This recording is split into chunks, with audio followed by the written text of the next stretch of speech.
네, 법원과 검찰 요즘 정말 바람잘 날이 없습니다. 현직 검사장과 부장판사가 잇따라 구속되더니 이번에는 현직 부장검사의 수상한 돈 거래에 대해서 대검이 감찰에 나섰습니다. 검찰이 이런 첩보를 입수하고도 감찰 조사를 4개월이나 미뤘던 것으로 알려지면서 제 식구 감싸기 얘기가 또 나오고 있습니다. 다양한 사회 이슈 박상용 변호사와 오늘 짚어보겠습니다. 안녕하십니까? 네, 안녕하십니까? 예.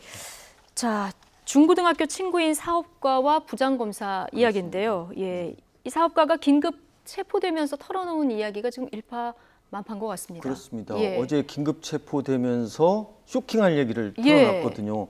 나는 부장검사, 물론 중고등학교 동창이지만 이 사람한테 돈을 줬다는 겁니다. 네. 그것도 1,500만 원. 예. 그런데 이 대가성도 있었다. 그렇습니다. 체포된 사람은 대가성은 지금 부장검사는 부인하고 있습니다. 그렇죠. 그 이 사람이 말한 그렇습니다. 얘기로만 따지면. 근데 이 돈을 준 사람이 사업가지만은 이 사람이 사기 횡령으로 고소를 당해가지고 검찰의 수사를 받고 있는 상황이었거든요.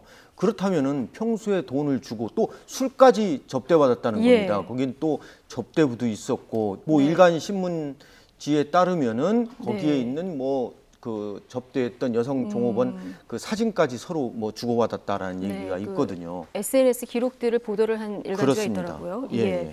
지금 정리를 하자면 김 부장검사가 친구인 사업가 김 씨를 위해서 이제 돈을 받고 사건 무마를 시도했다. 그 과정에서 지속적으로 향응을 제공했다. 이런 거 아니겠습니까? 여기서 그럼 좀 주장이 엇갈리고 있습니다만은 체포된 사업가 김 씨의 주장 먼저 좀 들어보겠습니다. 우리의 친구는 다들 알고 계실 거고 지속적으로 술, 향 이런 것들에 대해서 지속적으로 향응 하십니다. 담당 검사와 자리한 적이 제가 왔는 게 아니라 왔습니다. 보통 이렇게 피의자가 압송되면서 이렇게 털어놓는 건 쉽지 않은 일 아니겠습니까? 사이가 좀 안 좋은가요, 친구인데?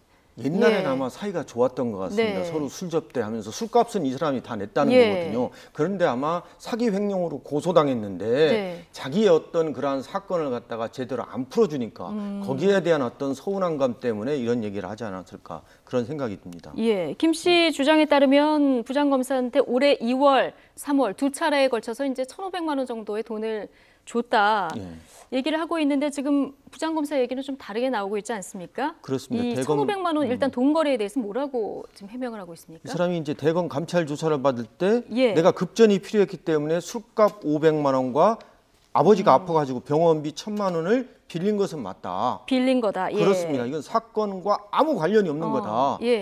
대가 관계도 없고 청탁도 아니다. 그리고 전액 변제했다. 그리고 소명 자료까지 제출했는데 근데 이에 대해서 못 받았다는 거 아닙니까? 그렇습니다. 전혀 돌려받지 못했다. 그리고 문제는 뭐냐 하면은 이 술집 종업원과 이 돈을 갖다가 이 변호사의 부인 계좌로 송금했다는 겁니다. 다른 사람? 그렇죠. 만약에 이 술값과 붙인 병원비가 필요했다고 하면은 당연히 본인 계좌로 본인 했겠죠. 통장으로 받으면 되는데. 그런데 이 돈을 받은 사람이 누구겠습니까? 부장검사거든요. 또 금융계통의 종사 그 수사를 많이 했던 사람이기 때문에 아마 이 수사를 할 때 어디 피해 갈 방법을 많이 한 것 같습니다. 오죽하면은 그 일간지에 나온 그 SNS 친구 간의 오후 간 내용에 보면은 너 압수에 대비해서 메모 잘 점검해라. 그리고 휴대폰 바꿔라. 언론에 나면 너도 죽고 나도 죽는다. 근데 공모했던 의혹을 보여주는 그렇습니다. 휴대폰 좀 SNS 수사는 해봐야 되겠습니다. 그렇습니다.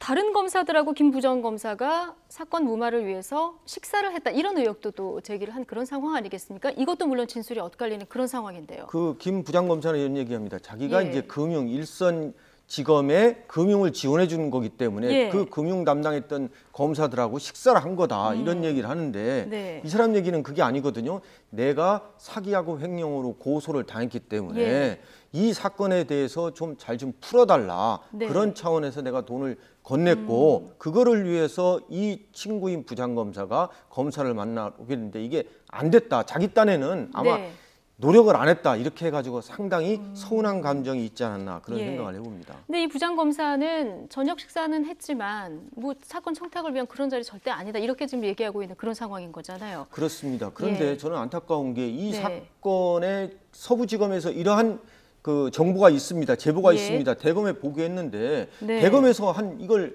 늦췄다는 겁니다. 그럼 뭐겠습니까? 그러니까요. 5월에 첩보를 입수했는데 그렇습니다. 예. 지난주에야 이제 감찰을 시작했다는 거잖아요. 이게 예. 만약에 일반 예를 들면은 제가 경찰인데 경찰이랑 네. 하면 어떻게 했을까? 먼저 제가 볼 때는 긴급 네. 체포해 버린다 검사를. 아, 네. 그러니까 그만큼 수사를 늦게 시작했다는 것은 예. 뭐겠습니까? 그만큼 이 부장검사가 방어할 수 있는 어떻게 되면 증거를 시간을. 인멸할 수 있는 시간을 벌어주는 그런 네. 그래서 의혹을 사고 있다는 겁니다. 네.